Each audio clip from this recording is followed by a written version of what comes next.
عارفين ايه هي اصعب حاجه في الكوره؟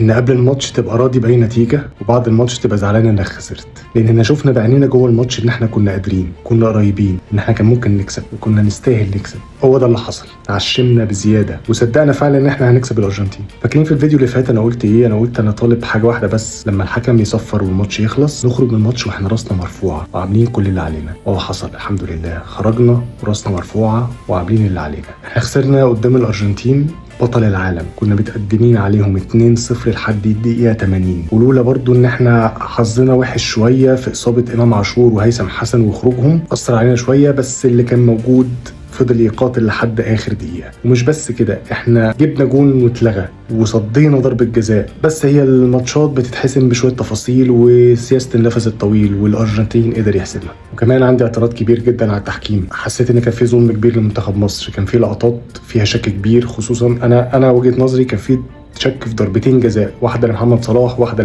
لحمدي فتحي. بتاعت محمد صلاح دي اللي اترد بيها الجون، فكان المفروض الفار يرجعه ويلغي الجون ويحسب لنا ضربه جزاء زي ما لغى الجون بتاعنا وحسب فاول. ولكن في النهايه اللي حصل خرجنا من كاس العالم، بس خرجنا واحنا مصدقين ان احنا منتخب يقدر يقف ويلعب مع اي منتخب في العالم ما بيخافش. فشكرا يا رجاله، شكرا يا كابتن حسام، عملتوا اللي عليكم وزياده، شرفتونا وخليتونا نعيش ايام ما كناش نحلم نعيشها. خسرنا ماتش بس كسبنا منتخب، وكمان كسبنا احترام العالم، والاهم من دول كلهم ان احنا رجعنا الثقه في منتخبنا.